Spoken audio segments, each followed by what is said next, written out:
जाकी कृपा मतिमंद तुलसीदास मतिमंद तुलसीदास पायो परम विश्राम राम पायो परम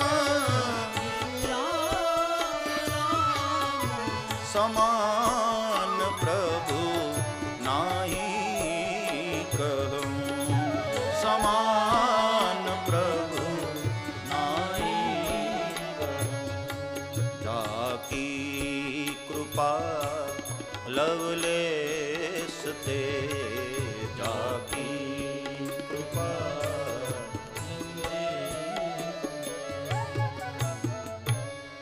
बाबा कहते हैं जिनकी थोड़ी कृपा मात्र से मुझ जैसे जीव को भी जब विश्राम मिल गया प्यारे तो तुम्हें क्यों नहीं मिलेगा।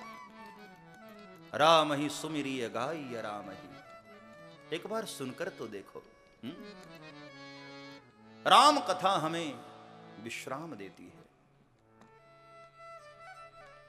हमारे मन को आनंद देती है। दुनिया में कितने ही पैसे खर्च कर लो, कुछ भी करके देख लो, मन को विश्राम नहीं मिलता। मन का विश्राम केवल और केवल भगवद आश्रय में है, हरि चरणों में है। भगवान के चरणों में बैठकर ही आनंद प्राप्त होता है।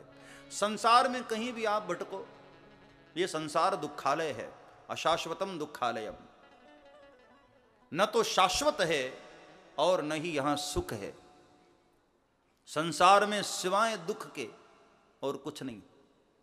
सुख मिलता भी है ना तो वो थोड़ी देर के लिए क्षणिक होता है, मृग मरीचिका की भांति दिखाई तो देता है लेकिन होता नहीं है। कोई भी सुख आप देखो, अब लड्डू खाने में किसी को सुख मिले पर कितना, 4 खा लो, 10 खा लो, 50 खा लो। एक समय तो ऐसा आता है कि लड्डू का नाम सुनकर के आप भाग खड़े होते हो, क्योंकि अति खा लोगे तो उसी से हमको दुख मिलने लग जाता है। संसार के किसी भी कार्य को जहां से भी तुम्हें सुख मिलता हो, अब फिल्म देखना किसी को बड़ा अच्छा लगता हो, लेकिन कितना, एक ही फिल्म 25 बार दिखाई जाए तो भागने लगोगे आप। लेकिन भगवान की कथा ऐसी है, युगों से महात्मा लोग गाए जा रहे हैं, फिर भी न तो कथा सुनने वाले सुनते सुनते थके और न ही गाने वाले गाते गाते थके। ये प्रमाण है, कथा में आनंद है साहब, कथा में सुकून है। एक आदमी कह रहा था कि महाराज हमारे घर में सारा कुछ सेट है, हमारे घर में टीवी सेट है, सोफा सेट है, कप सेट है, लेकिन घर के लोग अपसेट है। बाकी सब सेट है लेकिन खुद अपसेट है। ऐसे परेशान व्यक्ति को विश्राम चाहिए। एक महात्मा ने बड़ी अच्छी पंक्तियां गाई कि आराम चाहिए तो एक काम कर, आराम चाहिए तो एक काम कर, आराम की शरण में और राम राम कर, आराम की शरण में और राम राम कर। हरि भजन बिना विश्राम नहीं, हरि भजन बिना। तालियां बजाते हुए प्यार से गाओ, हरि भजन बिना विश्राम नहीं, हरि भजन बिना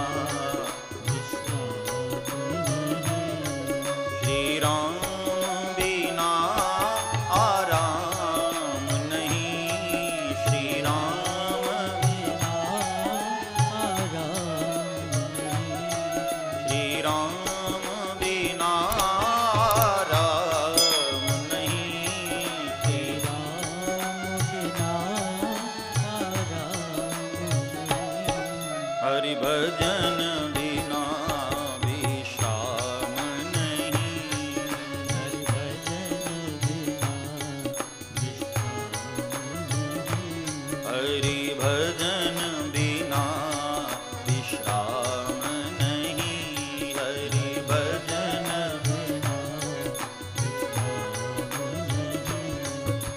कृष्ण बिना आनंद नहीं, श्री कृष्ण बिना श्री कृष्ण बिना आनंद नहीं, श्री कृष्ण बिना श्रीमन नारायण नारायण नारायण श्रीमन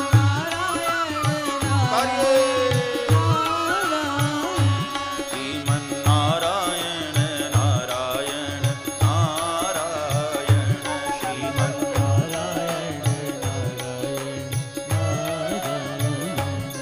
हरि नारायण नारायण नारायण हरि नारायण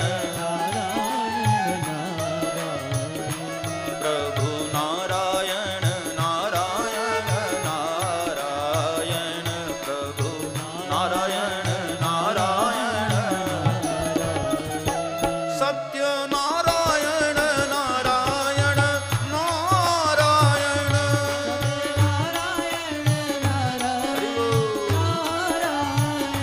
श्रीमन नारायण नारायण नारायण श्रीमन नारायण श्रीमन नारायण श्रीमन नारायण श्रीमन नारायण श्रीमन नारायण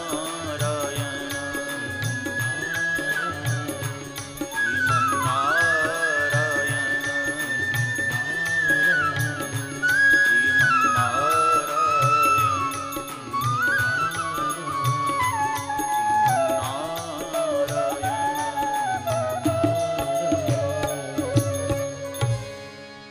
हरि भजन बिना विश्राम नहीं, मन का विश्राम चाहते हो मोरे मन प्रबोध जही होई। भगवान की कथा में आओ, यहां सुकून है। रावण भी इस बात को स्वीकार करता था। भोलेनाथ के मंदिर में जाकर रावण कहता था, बाबा जब आपके सानिध्य में बैठकर ओम नमः शिवाय इस मंत्र का जाप करता हूं ना, तब ही मुझे सुख मिलता है। इतने बड़े सोने के महल में रहने के बाद भी मुझे सुख नहीं मिलता। सुख तभी मिलता है जब आपके चरणों में बैठकर ओम नमः शिवाय इस मंत्र का जाप करता हूं। तो भगवान की कथा से हमको सुकून मिलता है, शांति मिलती है। सुनत श्रवण पाई विश्रामा, कथा का ये फल बताकर बाबा तुलसी अब हम सबको लेकर चलते हैं तीर्थराज प्रयाग, जहां से कथा शुरू हुई है, जहां हर वर्ष माघ के महीने में एक मेला लगता है, आप सभी जानते हैं। और हर 12 वर्ष पर एक महाकुंभ का मेला लगता है। एक कुंभ की घटना बाबा तुलसी ने रामचरितमानस में रखी। बहुत काल पूर्व महाकुंभ लगा। अनेकानेक देशों से अनेकानेक महापुरुष, बड़े बड़े संत महापुरुष लोग, देवता लोग, देव दनुज किन्नर नर श्रेणी सब आते हैं प्रयागराज में। सब पहुंचे और भरद्वाज मुनि के आश्रम पर नित्य कथा होती थी। सब वहां जाकर के कथा का आनंद लेते। भगवान माधव की पूजा, अक्षय वट की परिक्रमा, त्रिवेणी संगम में स्नान, अनेकानेक संतों के दर्शन करते हुए 1 महीना बीता। सब लोगों ने 1 महीने तक कल्पवास करते हुए और अंतिम में भरद्वाज ऋषि को प्रणाम करके सब विदा होने लगे। उसमें एक संत ऐसे हैं, जब उन्होंने भरद्वाज जी को प्रणाम करके विदाई मांगी तो भरद्वाज उनको देखकर अपने आसन पर खड़े हो गए, हाथ जोड़ लिया उनके सामने और कहा कि महाराज मैं आपको विदा नहीं करूंगा। कौन है वो? बाबा तुलसी उनका नाम वर्णन करते हैं। याज्ञवल्क्य मुनि परम विवेकी, भरद्वाज राखे पद टेकी, जागबलिक मुनि परम विवेकी।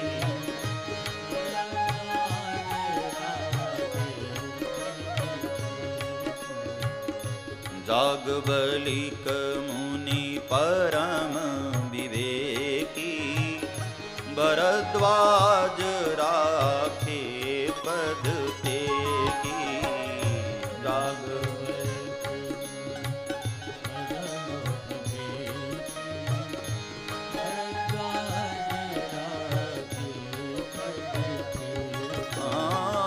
भरद्वाज राखे पद टेकी, भरद्वाज राखे पद टेकी। नाम है उनका याज्ञवल्क्य ऋषि, बड़े परम विवेकी हैं। जनक महाराज के दरबार में जिन्होंने शास्त्रार्थ से पूर्व ही सारे गौएं अपने आश्रम में मंगवा ली, ऐसे महान विवेकी भरद्वाज उनके सामने हाथ जोड़कर खड़े हो गए कि महाराज आपको विदाई में कैसे दे दूं, आप इतने बड़े ज्ञानी महापुरुष। और मेरे मन में महाराज एक संशय चल रहा है, बहुत समय से कहीं समाधान नहीं हो रहा था। आज आपको देखकर ऐसा लग रहा है कि महाराज अपने मन का प्रश्न आपसे मैं कह दूं, क्योंकि मैंने सुना है वेद शास्त्र इस बात को सम्मत करते हैं कि मन में कोई शंका हो, संशय हो, सामने कोई संत हो, कोई आचार्य हो, कोई महापुरुष हो, सद्गुरु हो, उनके सामने अपने मन का संशय छुपाना नहीं चाहिए, वरना महाराज सच्चा ज्ञान नहीं होता है। संत कहहि यस नीति प्रभु, श्रुति पुराण मुनि गा, ओहि न विमल विवेक उर, गुरु सन किए दुरा।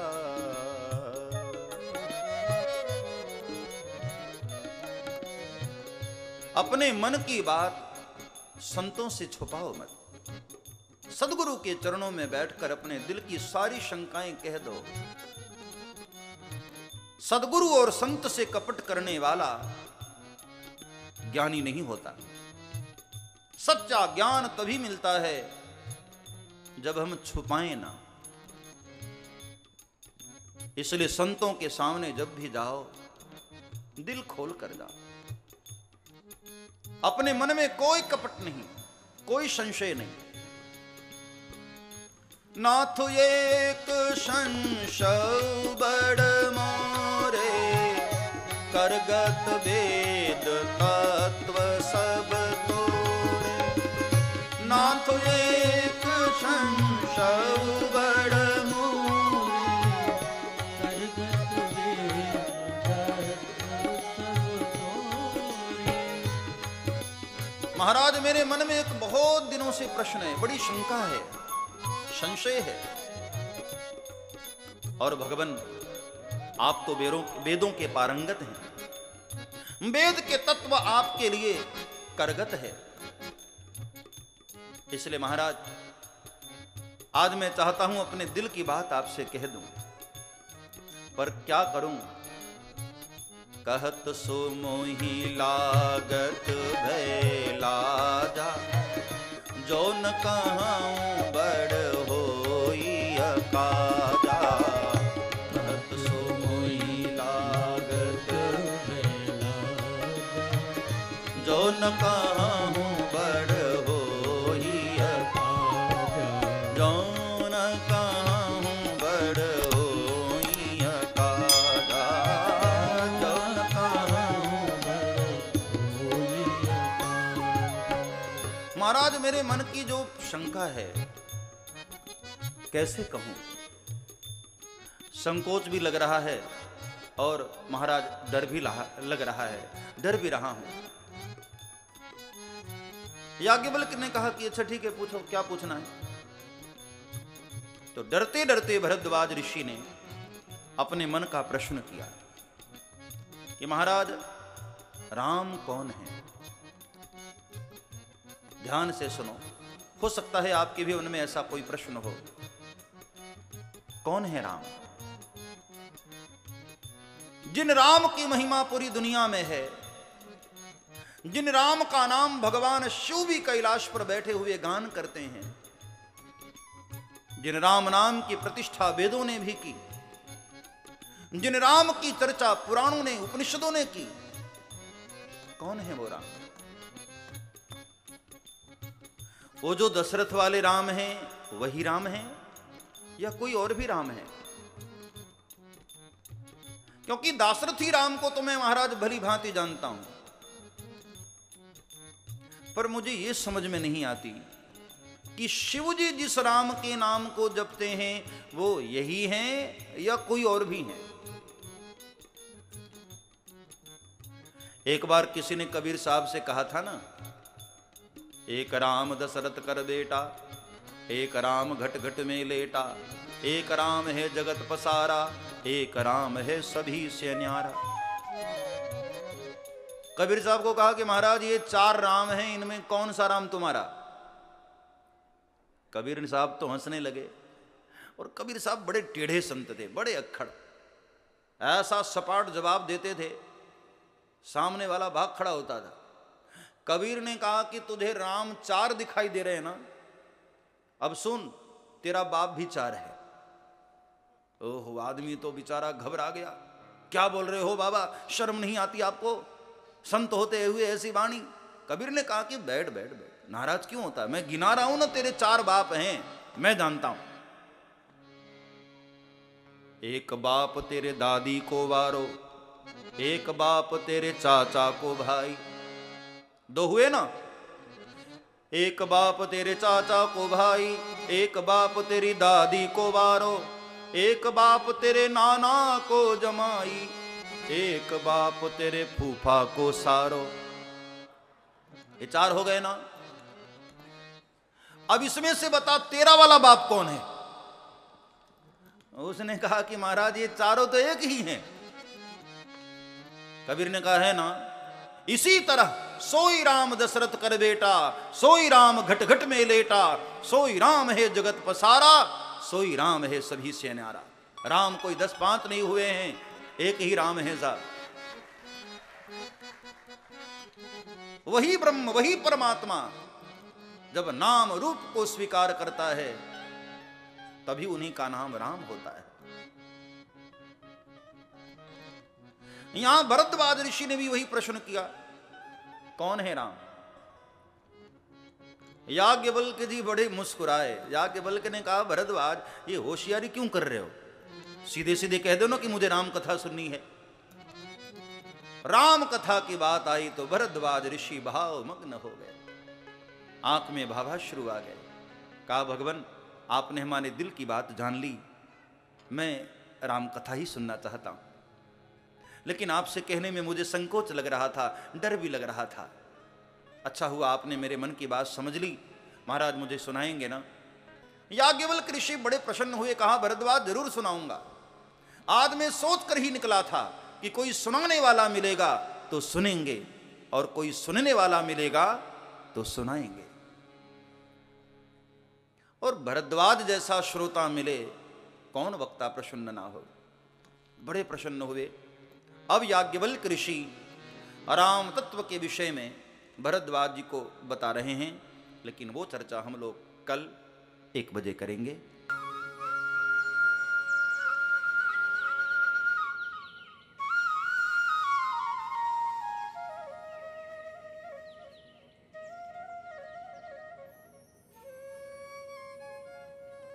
परात पर अखिलेश्वर,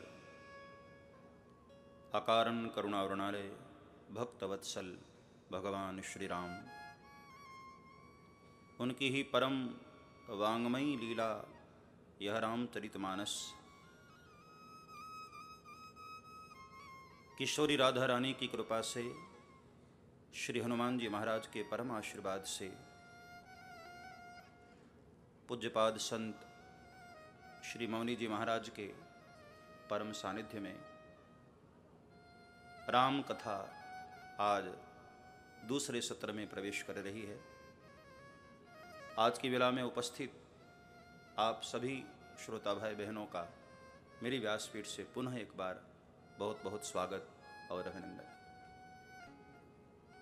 उपस्थित हमारे पूज्य सभी संत चरण, आप सभी को व्यासपीठ से मेरा प्रणाम। पूज्य हमारे मौनी जी महाराज, जिनकी अखंड तपस्या और इस भूमि के प्रति अगाध प्रेम और आप सभी के प्रति वात्सल्य का ये परिणाम है। इतना बड़ा ये आयोजन, जहां अनेकानेक महापुरुषों के पधारने की संभावना है और दिव्य भगवान राम दरबार की प्रतिष्ठा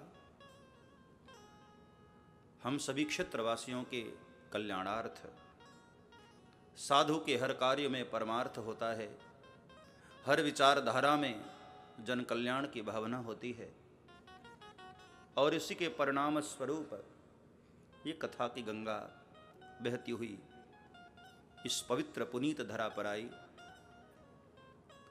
ब्रजभूमि पर आना ही अपने आप में सौभाग्य की बात है और फिर कथा श्रवण करने का अवसर मिले, उसका तो कहना ही क्या।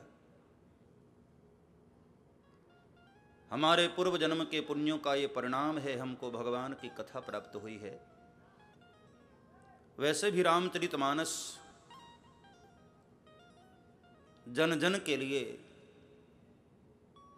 आत्मसात करने वाला ग्रंथ है।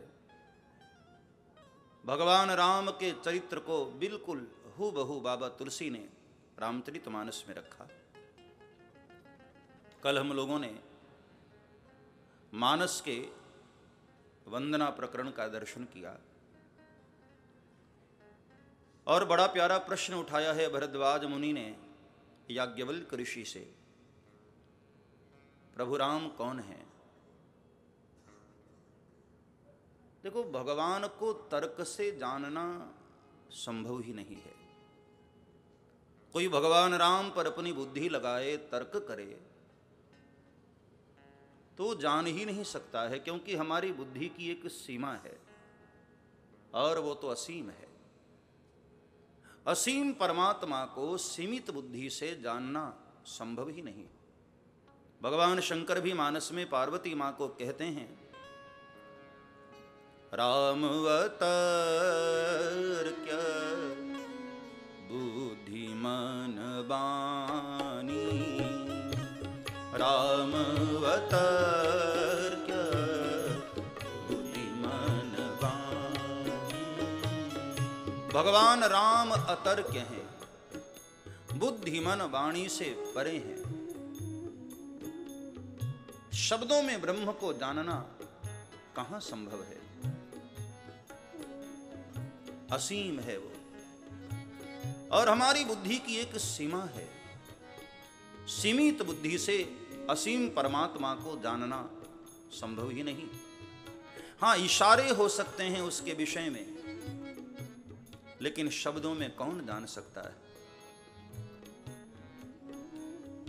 यहां भरद्वाज ऋषि ने प्रश्न उठाया, कौन है राम।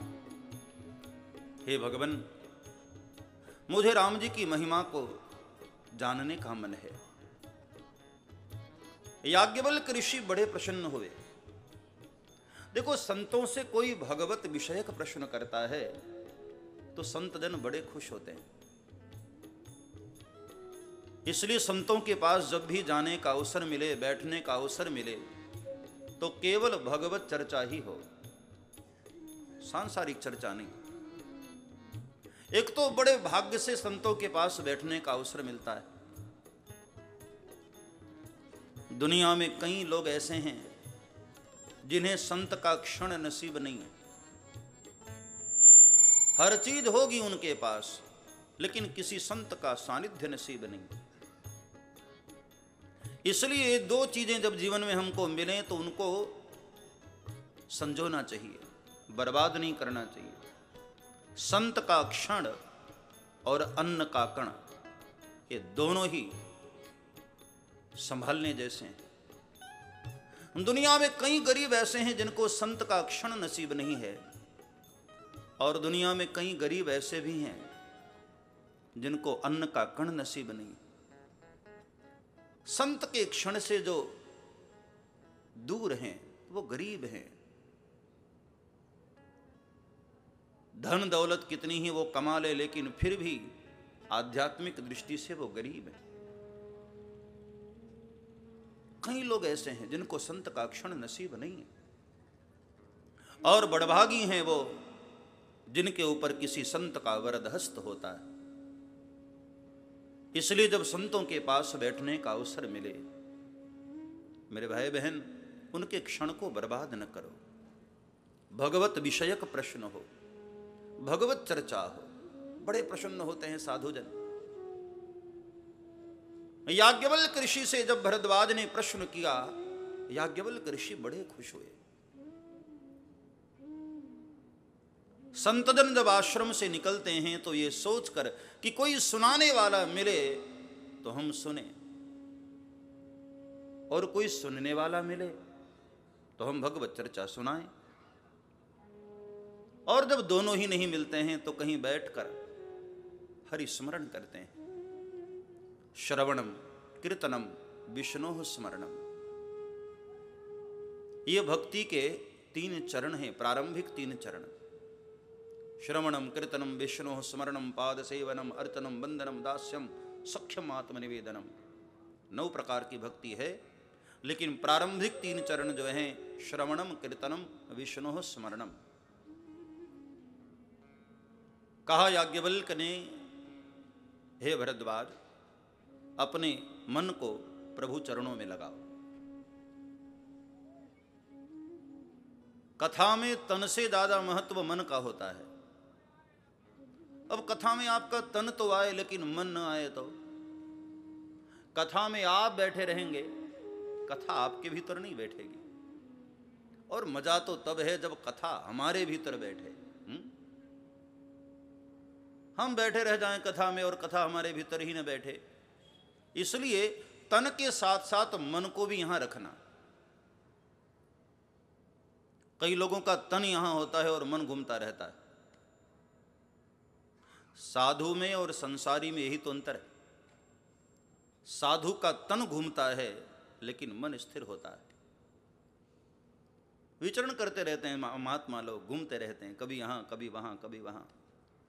तन घूमता है लेकिन मन एक जगह स्थिर है। और हम संसारियों का तन स्थिर होता है, मन घूमता रहता है। दुकान पर बैठे होते हैं, घर में बैठे होते हैं, आलस्य में पड़े होते हैं, लेकिन मन घूमता रहता है। और आयुर्वेद ऐसा कहता है, तन को जितना घुमाओ तन उतना स्वस्थ रहता है, और मन को जितना रोको मन उतना स्वस्थ रहता है। इसलिए राम कथा के प्रारंभ में याज्ञवल्क्य ऋषि ने कहा कि भरद्वाज, अपने मन को प्रभु चरणों में शांत कर दो। मन प्रभु के चरणों में हो। मन जब तक कहीं और भटक रहा है तब तक भगवान का सानिध्य बहुत दूर है। अब भरद्वाज ने अपने मन को भगवान चरणों में लगाया और याज्ञवल्क्य ऋषि वक्ता के रूप में विराजमान हुए, कथा की महिमा का गान करते हैं कि सुनो भरद्वाज, भगवान की कथा संशय के पक्षी को उड़ाने वाली है। राम कथा सुंदर करतारी,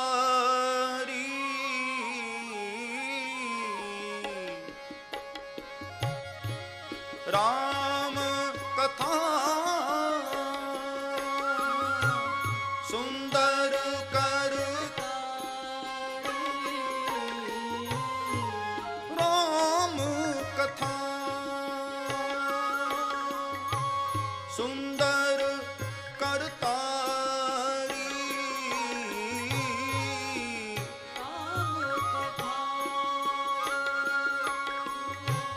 सुंदर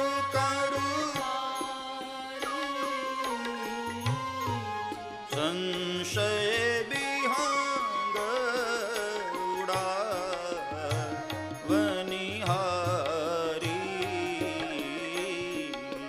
संशय विहंग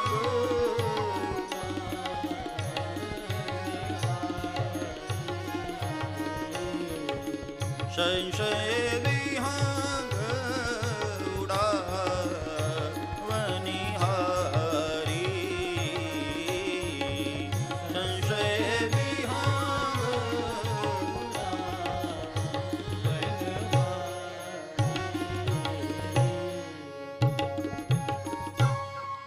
राम कथा सुंदर कर ताली है। जैसे हम ताली बजाते हैं और खेतों से पक्षी उड़ जाते हैं, ऐसे राम कथा जब गाई जाती है तो वहां कई तरह के संशय अपने आप समाप्त हो जाते हैं। और याज्ञवल्क्य ऋषि ने कहा कि भरद्वाज, जैसा प्रश्न आपने मुझसे किया ना, ऐसा ही प्रश्न एक बार भूतकाल में भवानी ने शिव से किया था। तो शिव जी ने जो उत्तर दिया वो मैं आपको सुना दे रहा हूं। ये देखो वक्ताओं की बुद्धिमानी होती है।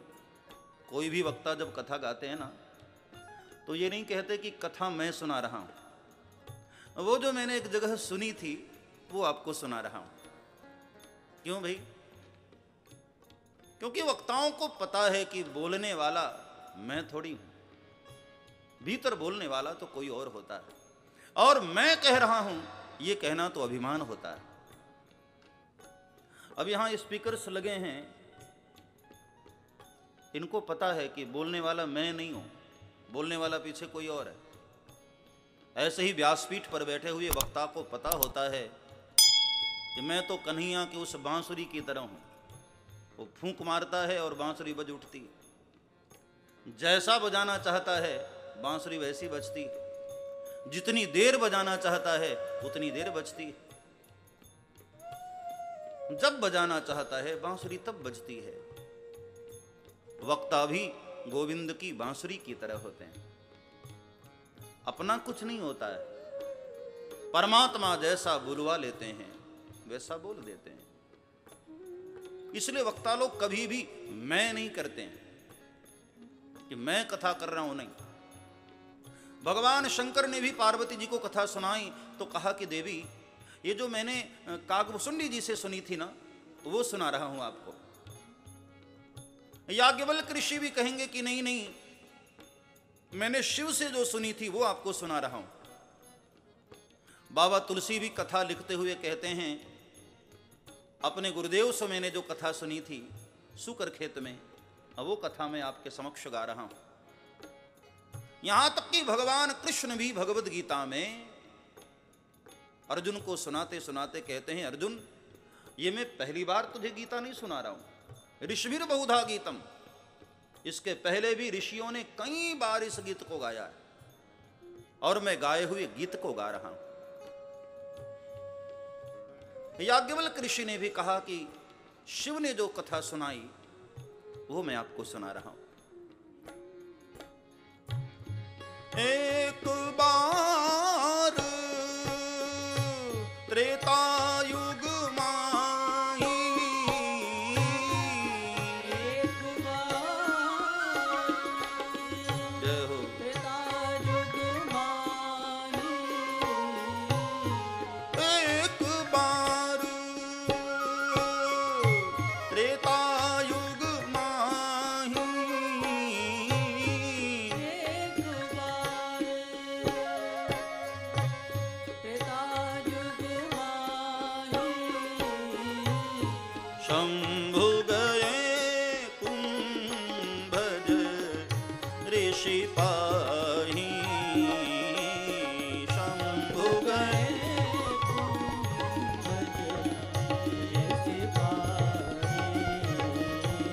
शंभु गए कुंभज ऋषि पाही, शंभु गए।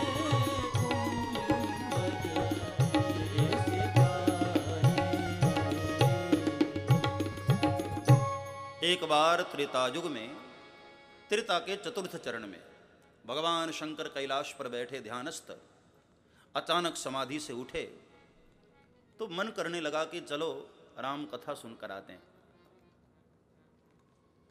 भगवान शंकर देखो समय को बर्बाद नहीं करते हैं। अभी तक समाधि में थे और समाधि से उठे तो लगा कि चलो यहाँ बैठकर समय बर्बाद हो, इससे अच्छा है राम कथा सुनकाएं।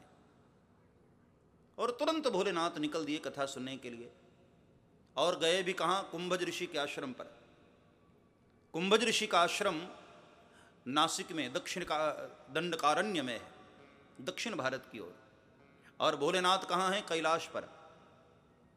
अब सोचो कितनी दूर गए कथा सुनने के लिए, कहाँ उत्तर भारत और कहाँ दक्षिण भारत। दुनिया को यह बताना चाहा कि मन में कथा की प्यास हो ना तो कथा कहीं भी मिले, साधक वहां पहुंच जाते हैं। लेकिन मन में प्रेम ही ना हो तो बगल में भी कथा हो तब भी नहीं पहुंच पाते। भाई मन में भाव है तो गंगा कितनी भी दूर हो वहां स्नान करने लोग पहुंच जाते हैं। भाव ही ना हो तो हमारे हरिद्वार में भी कई ऐसे हैं जो आज तक गंगा नहीं नहाए। मैंने एक बार हर की पौड़ी पर एक दुकान वाले को पूछा कि भैया आप तो बड़े भाग्यशाली हैं, बिल्कुल आपके पैरों के नीचे ही गंगा बहती है। तो दुकान वाले ने कहा कि महाराज सच बताऊं 40 साल हो गए मैंने गंगा नहाया ही नहीं। मैंने कहा वाह मेरे भाई, दुनिया कहां कहां से आकर स्नान करके धन्य हो रही है, क्योंकि मन का भाव है ना, ये भाव ही नहीं है। भगवान शंकर इतनी दूर चले हैं कथा सुनने के लिए, मन में भाव है, कथा के प्रति प्रेम है। प्रभु चरित्र सुनबे को रसिया, भोलेनाथ कथा के बड़े रसिया हैं। इतनी दूर गए सुनने के लिए, और अकेले नहीं गए, संग सती जग जननी भवानी,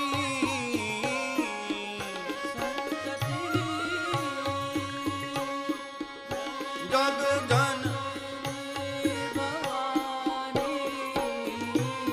संग सती जननी भवानी, पूजे ऋषि अखिलेश्वर जानी, पूजे ऋषि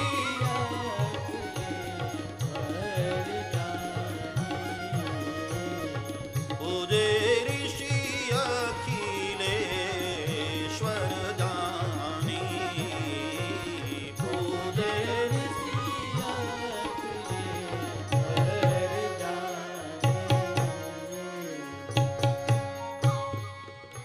साथ में जगत की माता जगदम्बा सती को लेकर के चले।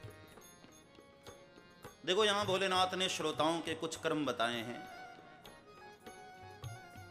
राम कथा में जब भी जाओ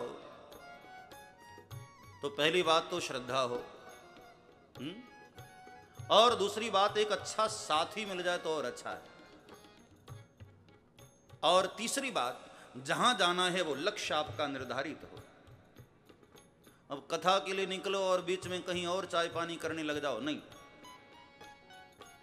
जहां के लिए निकले हैं लक्ष्य आपका निर्धारित हो। जे श्रद्धा संबल रहित नहीं संतन कर साथ,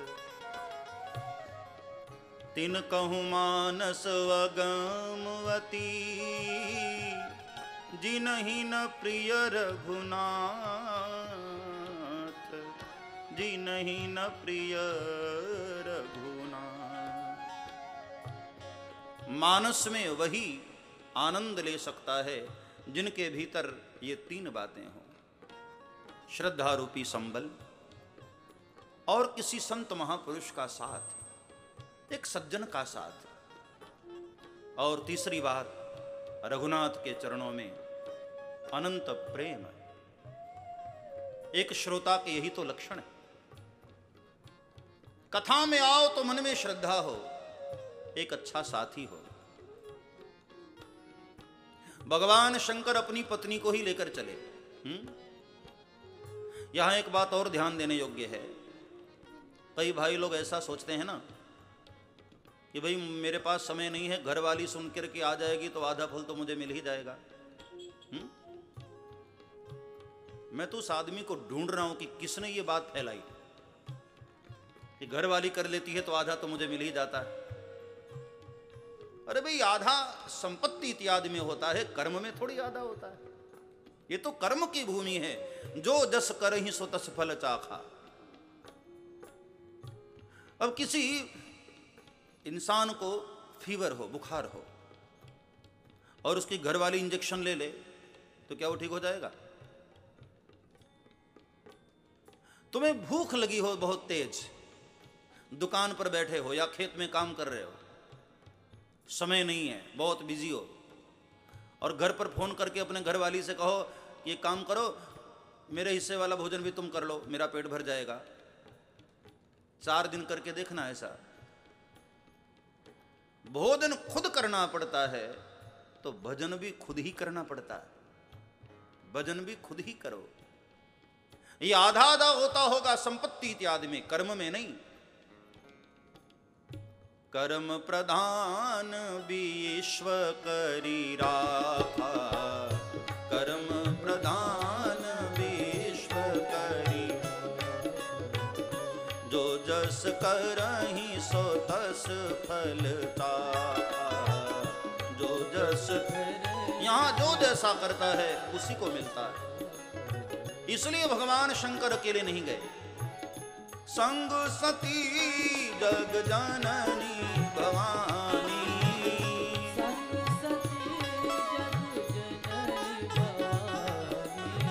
संग सती जग जननी भवानी,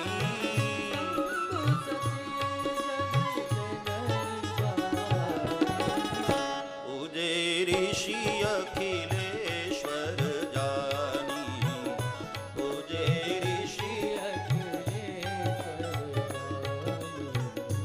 राम जय राम जय जय राम। गाओ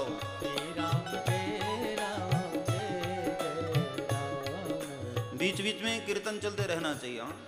आलस्य नहीं आएगा और तारतम्य बना रहेगा। अब आपके मन में हो कि महाराज आप तो राग में गा लेते हैं, हम कैसे गाएं? तो राग में नहीं तो अनुराग में तो गा सकते हो। चैतन्य महाप्रभु जब हरिनाम कीर्तन कर रहे थे, बड़ी भारी भीड़ की संख्या में निकले सड़कों पर, हरे कृष्ण कृष्ण कृष्ण हरे हरे, हरे कृष्ण, मृदंग बजाते हुए, बखौद बजाते हुए मस्ती में। तो वही इतने भाव से सब हरिनाम कीर्तन कर रहे थे। बीच में 1-2 संगीतकार घुस गए।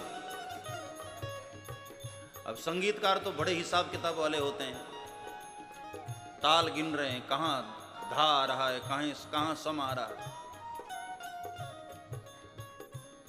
अब हरिनाम कीर्तन करते हैं तो जरूरी नहीं कि सभी सुर में गाएं।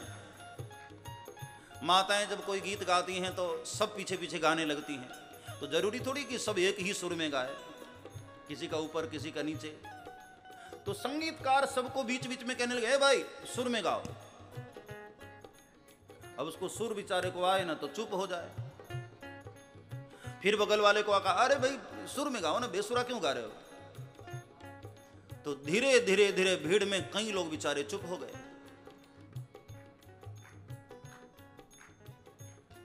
और उन संगीतकारों ने गड़बड़ ये किया, एक तख्ती बना ली और उसमें लिखा कि राग में गाओ। तो कोई भी जब बेराग में गाए तो उसके सामने वो तख्ती कर दे और उसमें लिखा रहता था राग में गाओ।